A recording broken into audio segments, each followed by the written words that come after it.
sobanukirwa isoko y'ubwiru bwahishuwe, umenye byinshi bitavuzwe biri kujya byavugwa byahindura ubuzima bwawe. Shalom, shalom, shalom. Mahoro y'Imana nabane namwe. Peace of God to be with you. Kuri mwe mwese mudukurikiye kuri Isheni isoko y'ubwiru bwahishuwe. For everyone who is following us on this of this channel, source of revealed mysteries. Ni wa wundi Habineza Anise tugarutse imbere zanyu. This is the Habineza in front of you again. Uko data nshoboje niko mbikora. As my Father allows me, that's how I do it. Ndagira uyu munsi tuganire ku ijambo ry'Imana. Today I want to talk about the word of God. Intego yaryo igira iti, The aim is inyishu Imana ije kwishyuza abayo yahaye itaranto. the reward or the payment that God is coming to ask for people he gave our talents. Iyi nyishu Imana ije kwishyuza yahaye abayo itaranto, This payment that God is going to ask for ije kureba ko bayigenjeje neza.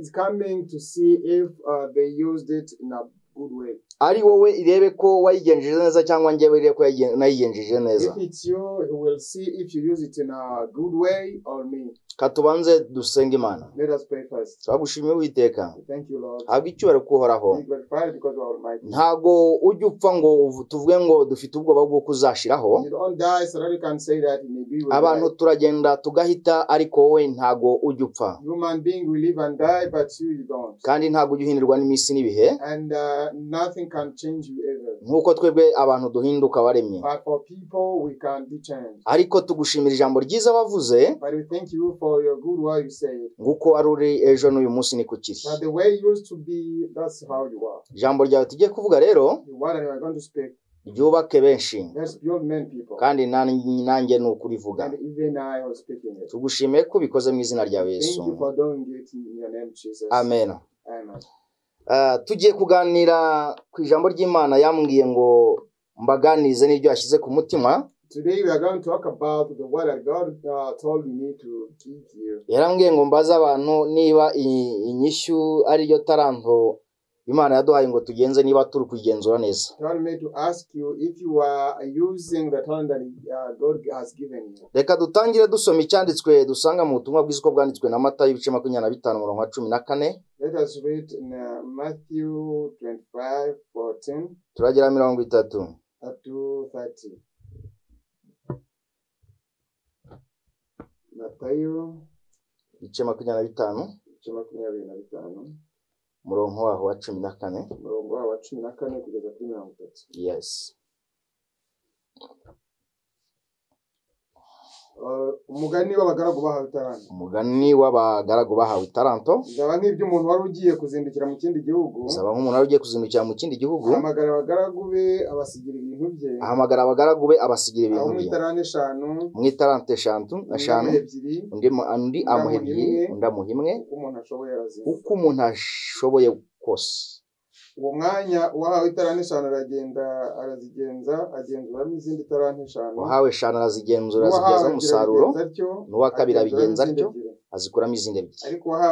Ariko uwahawe imwe aho kugira ngo ayigenze umva uko yayigenje ahubwo.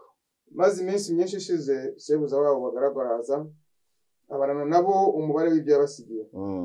Uwahawe itaranto eshanu araza azana izindi taranto eshanu ati databuja wansigiye itaranto eshanu.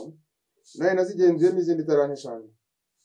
Shebuja aramubwira ati nuko mugaragu mwiza ukiranuka wakiranutse ku bike nzakwegurira byinshi injira mu munezero wa shobuja. N'uwahawe itaranto ebyiri araza aravuga ati databuja wansigiye itaranto ebyiri naye nazigenzuyemo izindi ebyiri. Shebuja aramubwira ati nuko mugaragu mwiza ukiranuka wakiranutse mu bike nzakwegurira byinshi injira mu munezero wa shobuja. Wahawe imwe araza aravuga ati databuja nari nzi ko uri umunyamwaga gusarura aho utabibye kuhunika ibyo utagosoye ndatinya ndagenda mu itaranto yawe mu butaka dore ngiyo ibyawe urabifite. Ariko shebuja aramusubiza ati wa mugaragu mubi we wa munyabute we wari uzi ko nsarura aho ntabibye muneka ibyo ntagosoye itaranto yawe ntiwari ukwiriye kuyiha abagenza nanjye naza ukampana yanjye n'inyungu yayo. Nuko ni mu mwaka imwe ufite itaranto 10 kuko ufite wese azahabwa akarushirizwaho ariko udafite azakora nicyo yari afite. N'uyu mugaragu ntacyo maze mu mujugunye mu mwijima hanze niho bazarira bagahitinira amenyo. Let us read in an English version. We're going to read in Matthew 25 from verse 14 up to 30. It says, the parable of the talents. For the kingdom of heaven is like a man traveling to a far country, who called his own servants and delivered them his good to them. And to one he gave 5 talents, to another 2, to another 1, to each according to his own ability. And immediately he went on a journey. Then he who had received the 5 talents went and traded with them and made another 5 talents. And likewise he who had received the 2 gained 2 more also. But he who had received 1 went and dug in the ground and hid his Lord's money. After a long time, the Lord of those servants came and settled account with them. So he who had received 5 talents came and brought 5 other talents, saying, Lord, you delivered to me 5 talents. Look, I have gained more 5 talents beside them. His Lord said to him, well done, good and faithful servant. You were faithful over a few things. I will make you ruler of many things. Enter into the joy of your Lord. He also who had received the 2 talents came and said, Lord, you delivered to me 2 talents. Look, I have gained 2 more talents beside them. His Lord said to him, well done, good and faithful servant.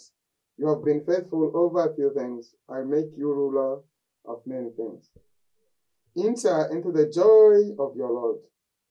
Then he who had received the 1 talent came and said, Lord, I need you to be a hard man, repaying where you have not sown, and gathering where you have not scattered seed. And I was afraid, and went and hid your talent in the ground. Look, there you have what is yours. But his Lord answered and said to him, you wicked and lazy servant, you knew that I reaped where I have not sown, and gathered where I have not scattered its seed. So you ought to have deposited my money with the bankers, and at my coming I would have received back my own with interest. Therefore, take the talent from him and give it to him who has 10 talents. For to everyone who has, more will be given, and he will have abundance. But from him who does not have, even what he has will be taken away. And he casts the unprofitable servant into the outer of darkness. There will be weeping and gnashing of teeth. Imana ije kubaza abantu inyishu. God is coming to ask people the payment.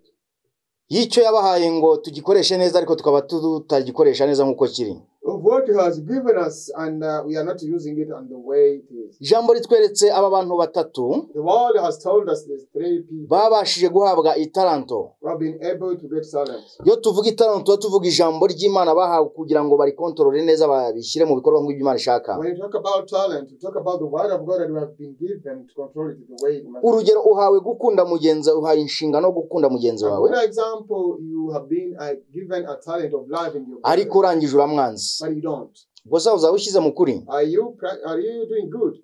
Uhawe inshingano yo kubwiriza ubutumwa bwiza ahubwo ugiye kubugoreka. You are requested to preach the good gospel, but you are there to live. Iyo talanto uyigenjeje uko igomba kugenzwa. Are you using this talent as it must be? Uhawe gusura abantu muri bagenzi bawe basure uko bameze ariko basura aho ugenda bavuga hanze. You are supposed to visit your people, your friends, but instead of visiting them, you are just despising them outside. Yes, iyo talanto urayigenjeje neza. Are you doing good for the talent? Iguhaye ubuzima kugira ngo ukore ibyo data ashaka uyinezeze. He has given you life so that you can do what our Father wants to make him happy. Ahubwo gukora ibyo ishaka ahubwo uri muri shayisha wigayisha. But instead of doing that, you are despising him.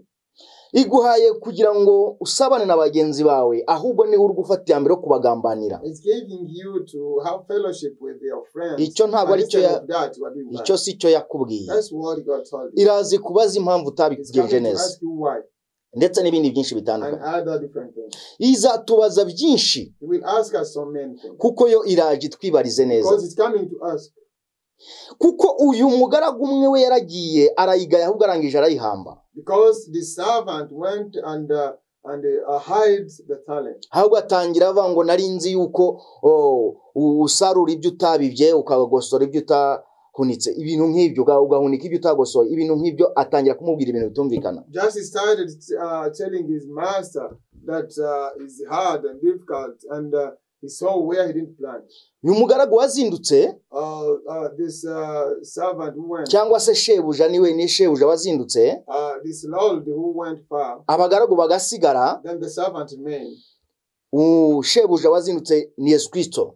The Lord who went far is Jesus. Ari mu ijuru ryiwe ry'amahoro. As in heaven of peace. Ariko twebwe turi kuri iyi si. But for us, we are here on the world. Benshi bazi yuko ngo atinze ngo aratinze, niyo mpamvu bari kurambirwa nko kuriya yarambiwe. So many people are saying that there is delaying. That's why they are delaying as that servant did. Ariko twibuke iki yuko, but let us remember this. Nubwo atinze ariko urupfu ntabwo rutinze. So is delaying, the death is not. Kuko nirwikoresha iza gusarura. Because the word that he used for it. Ese nirwohereza igasanga uracyari muri bya bibi ugapfana kurimbuka kwiteka, uzaba ubikemuye neza? So what will happen if death come and reap you? What will happen to you? Kandi yatubwiye ngo duhore turi maso kuko tutazi umunsi n'igihe. And yet he told us to be alert every day. Igenzureho nanjye nigenzure. Just control yourself here and there. Kugira ngo dushyire mu bikorwa iby'Imana ishaka. So that we put in practice what God wants. Uriya yarayihambye arega yanga kwigenza. That one just hide it and refuse to put it at least in the bank. Bivuze ngo bamwe muri twe natwe, which means that some of us,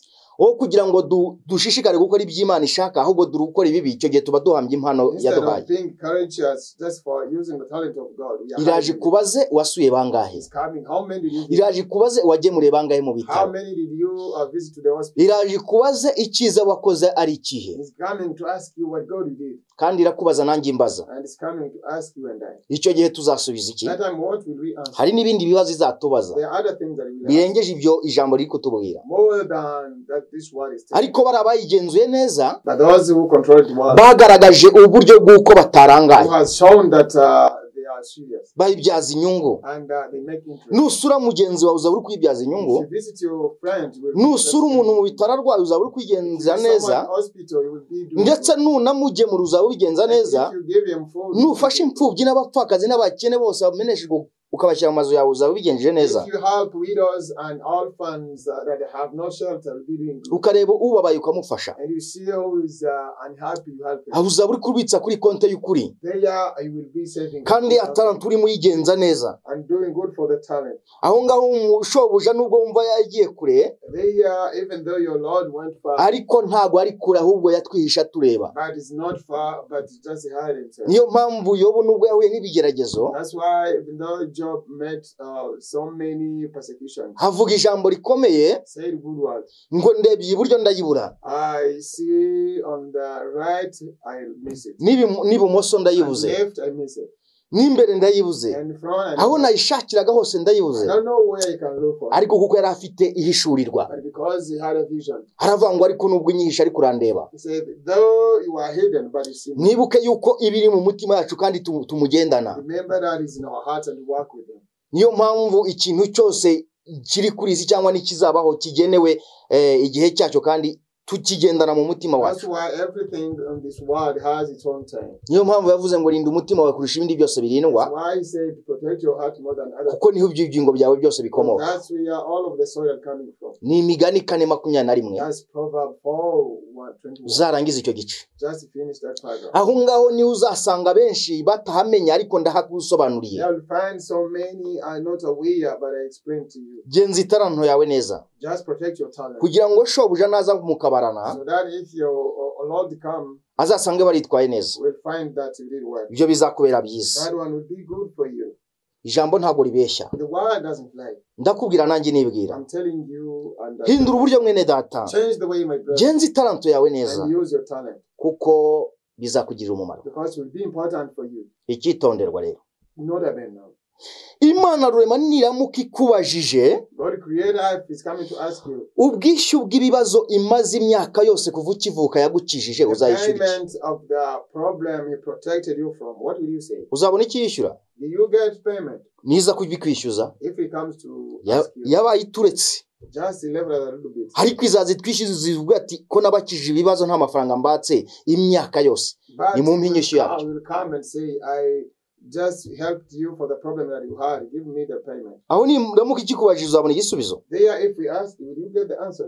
Icya kabiri ngiye kukubaza. Secondly, ni ndamuka ikubajije iti if he come and ask you kuva ukivuka ukiri mu nda ya mama ukavamo ukagaragara from your day you have been born cyangwa se yakigutwite or when your mama had conceived none ukabugeze iki gihe ukiriho and you are still not alive. Niramutse ikakubaza umwuka yaguhaye uhumeka, If he comes and asks you the breathing he gave you to breathe, ikavuga ati ngampa ubwishyu bwayo, if you pay me the air I gave you, uzabona icyo yishyura? what will you pay?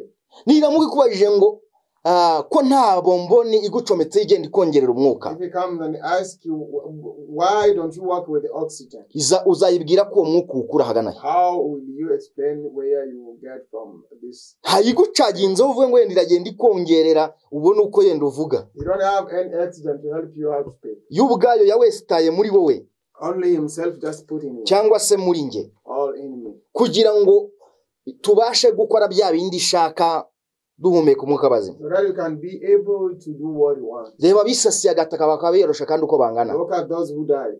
Hari n'abagiye batakoze ibyiza, There are others who died without doing good. hari n'abagiye bakoze ibyiza. There are others who did good. Icyo gihe wowe genzura iryawe zamu nanjye genzura iryanjye. That time you have to control yourself and I control myself. Ikindi kibazo cya gatatu, niramuka ikwatsa ubukode bw'imyaka umaze ku isi yayo, if we ask you the rent of the time we took on his world, uzabona icyo yishyura? what will you pay?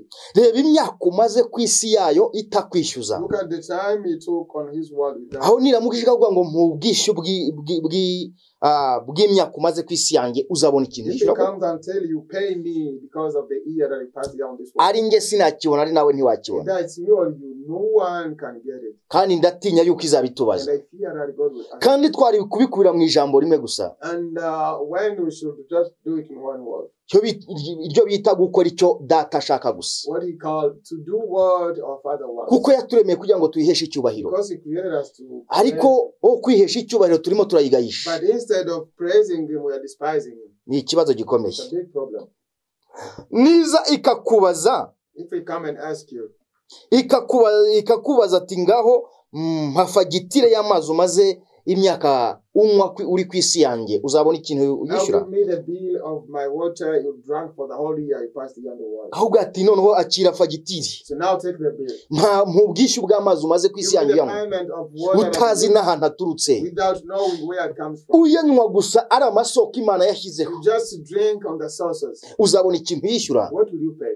Hindura uburyo nshuti Change yanjye, your way, my friend. kuko ntabwo twazabona ubwishyu Imana Because you yatwishyuza. cannot get a payment. Ni ikibazo gikomeye. It's a big problem. Niza ikakubaza If he comes and asks you impamvu utayihesheje the icyubahiro, reason why you didn't glorify his name, kandi yaraguhaye amaboko n'amahoro, ndetse ikaguha kuba muzima abandi bo atari bazima, and while he gave you hand and peace and to live while other dying, uzabona icyo yishyura? what will you say? Icya mbere, First, hari abafite amaguru atuzuye, there are those who are lame. hari ibimuga, They are just those wowe ufite amaguru abiri. you have to legs. Icyo gihe uzayibwira ko wanze kujya gusura inshuti yawe habaye iki, What will you say as an excuse? kandi abandi bagerageza gukora ibishoboka. And others are trying to do the best. Izakubaza impamvu utagiye ufite amaguru They abiri. will ask you why you didn't go there, why you have. Hari abadafite amaboko, There are those who don't. ariko urayafite yombi, But for you, you have. ariko noneho kwikomera amashyi But byakunaniye, to praise and clap for him when you can't. kuyarambura byonyine ukayakoma ugakomera Imana amashyi byakunaniye. That's to stretch and clap. Ntabwo uravuga ngo biriya ni iby'abarokore, But he said that's for ariko Christians. Imana izazikwishyuza kuvuga ati hari abandi bazunguza udufinifini ntibanyumve nabi, ariko But God will come Imana yabimye amaboko ariko urayafite ntabwo yakoresha nkuko bikwiriye. Imana izatubaza byinshi. Hari benshi usanga badafite uko bakigenza ariko ufite uburyo, ariko wanze kubukoresha nkuko bikwiriye. Icyo gihe uzayisubiza iki? Genda mu bitaro rero abantu bamanitse amaguru mu bitaro. Suko barusha uburanga, subwiza ubarusha. Hari n'abari babufite kukurenza. Ariko wowe ubwawe uri muzima, nta gufata umwanya wo kuvuga ngo reka nge no gusura abandi barwaye. Nta n'umuneke w'ijana nibuze wabashiriye. Ariko ndashimira ababikora. Iyo ni konte baba bari kubitsaho. Uzabisanga muri Matayo ibice 6:19. Iyo ni konte y'abizera tubitsaho, nkuko yavuze ngo mwibikirize ubutunzi bwanyu mu ijuru. Aho ingesi n'inyenzi bitagera, aho umujura adacukura ngo abwibe, ngo kuko aho ubutunzi bwanyu buri naho imitima yanyu izaba. Niramuka ije ikakubaza ubwishyu bw'ibyo wariye byose kuva ukivuka, uzabona ikintu yishyura? Kuko yagiye bimeza ku isi yayo, ukagenda ukajya ubisarura. Uzabona ikintu yishyura? Kandi bishatse no mu gihe ubibye ya mbuto, ibishatse yayiboreza mu gitaka ntizazamuka. Ariko yarakuretse kugira ngo ukunde utunganirwe. Ariko urejeje, ariko ntago ujyanye kumwero unibuze uvuga ngo reka mfasha abakene n'imfubyi n'abapfakazi. Aho uzabona uzayisubiza gisubizo ki? Kandi hari abandi bari kwicwa n'inzara, ariko uri murabimena. Ese iyo ni talent turi kugenza neza? Ese izakubaza impamvu bimena abandi bari bashonje? Urarara wijusa abandi bakarara bifumbase kuko babuze ibyo kurya, ariko nturambura ukuboko ngo bahereze. Imana izakubaza impamvu utabarambura ukuboko. Ndetse nanjye ishobora kubimbaza, ariko ndagerageza kubitwaranira. Ariko ndashimira ababikora. Imana igumye bashoboze ntibazacogore. Aho ngaho uzaba ukora umurimo mwiza. Ariko twonge twitekerezeho, twibuke ko yatumeye kugira ngo tuyiheshe icyubahiro. Icyo jambo uzasanga muri Yesaya 3:7 ugeze 13. Reka nkubwire ubwishyu bw'ikintu ugomba guha Imana neza. Ubwishyu bwa mbere uzaha Imana kugira ngo izakwemere nukwanga icyaha n'igisa nacyo. Nukwanga icyaha n'igisa nacyo, tugakora icyo Data ashaka, tukemera kuyoborwa n'Umwuka Wera.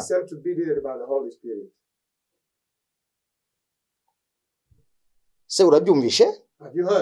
Iyi ni inyishyu ngusigiye Imana igomba kuguha, ugomba guha Imana wowe ubwawe.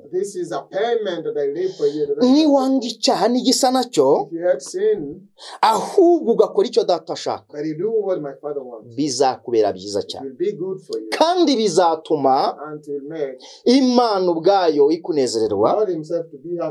Niwanga icyaha n'igisa nacyo, ugakora icyo Data ashaka, ukemera kuyoborwa n'Umwuka Wera. Kuko kumva ni kimwe, no kumvira ni icya kabiri. Niwumva rero ujye ugerekaho kumvira, bizakubera byiza. Ndakubwira nanjye nibwira inshuti y'Imana. Reka dusome ijambo dusanga hano muri Yobu ibice 9 umurongo wa mbere turageza 25. Musomye mwiza dusomere Yobu ibice 9 umurongo wa mbere tugeze 25.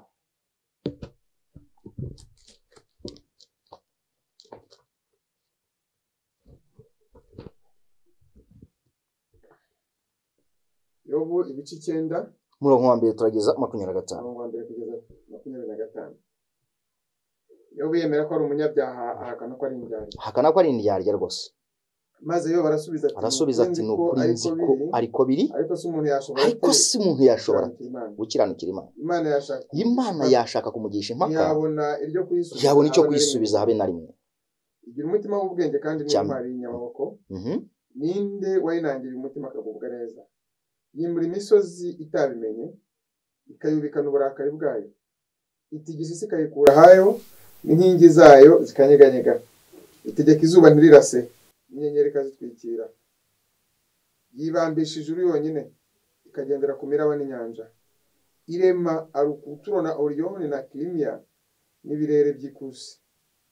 Niyo ikora ibikomeye bitarondoreka, ndetse n'ibitangaza bitabarika. Dore impitaho sinyibone, yakomeza kugenda sinyimenye. Dore iranyaga, ninde wayibuza? Dore ninde uzayibwira turagira ibiki? Imana ntizagera uburakari bwayo, abafasha babibone uboma munsi yayo. None se ninde wayisubiza? Ntishakira amagambo yo kuyiburanya. Naho ndi umukiranutsi sinayisubiza, ahubwo nayitekera kuko ari umucamanza. Naho nataka ikanyitaba, sinakwemera yuko inyumvira. Kuko imvunagurisha ishuheri, ikangwiza ibikomere inzizi gusa. Ntireka mpumeka, ahubwo inyuzuza mu mubabaro. Nimvuga iby'imbaraga ze banyamaboko, yo nyirazo.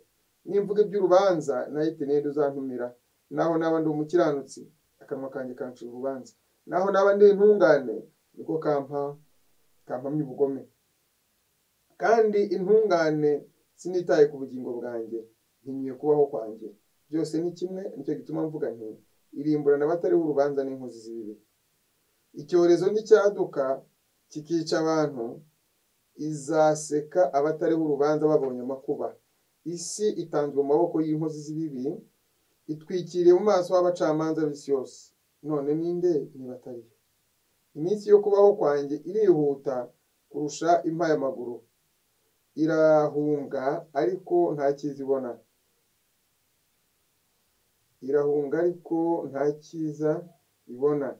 Irahita nk'amato yihuta, nk'uko igisiga gihorera gifata icyo gihiga. Iyo mvuze nti nzirengagiza amaganya yanjye, ndeke kugaragaza umubabaro, ahubwo nishime. Imibabaro yanjye yose intera ubwoba, nzi yuko utazansindishiriza. Urubanza ruzansinda, noneho ndoroshywa n'ubusa. Kuki nakuyuhagiza amazi ya shelegi, akaraba isabune? Kugeza ku murongo wa 30. Rekera nta kibazo. Mani kumpera umugisha. So let us read in English. It says, Job chapter 9 from verse 1 up to 30. Then Job answered and said, truly I know it so, but how can a man be righteous before God? If one wishes to contend with him, he could not answer him one time out of 1,000. God is wise in heart and might in strength. Who has hardened himself against him and prospered? He removed the mountain and they don't know.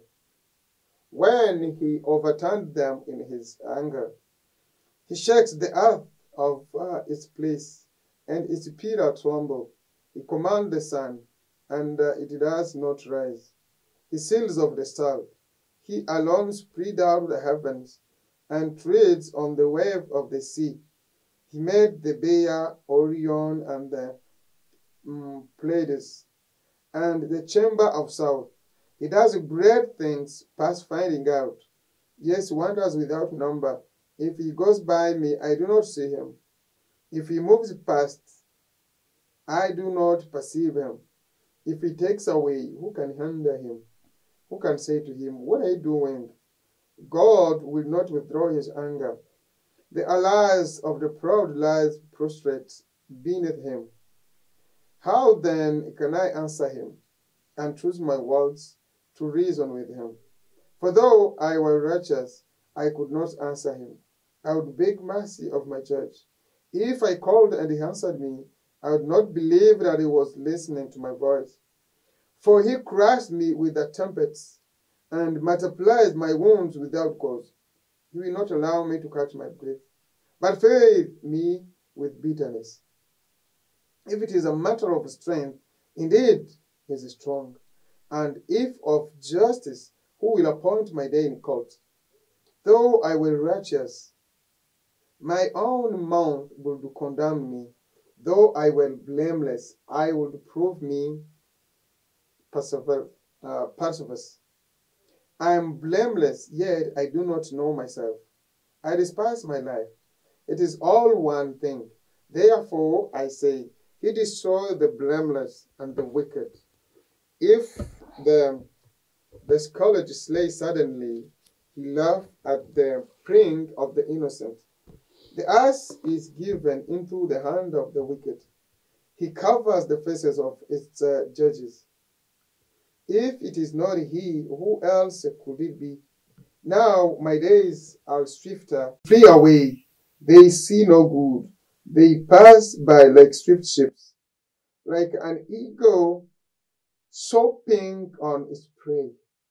If I say I will forget my complaint, I will put off my sad face and wear a smile. I'm afraid of all my suffering. I know that you will not hold me innocent. If I'm condemned, why then do I rebel in vain? If I wash myself with snow water and cleanse my hand with soap. Amen. Ngo ninde muntu uzahangara kwiburanya? Who can come and judge him? Nta numwe. No one. Yo bati naho nje naba ndi umukiranutsi sinshobora. Job says, even though I can be righteous, I cannot. Kandi atungana Imana imwemera. And when he's holy in front of God. Ese urumva uzayiburanya? So do you think he will judge him? Nimvuga iby'urubanza rwayo iti, ninde uzantumira? Who will invite me? Naho naba ndi umukiranutsi. Akanwa kanjye kancira urubanza. My mouth is judging me. Ubwacu twebwe tuzarwikatira. Ourselves will judge ourselves. Bitewe nuko nawe ubwawe ugenda mu mutima ukumva ko hari ikibi wakoze. According to how your heart is. Mutima ugucira urubanza nanjye ukancira urubanza twakosheje. My heart will judge me.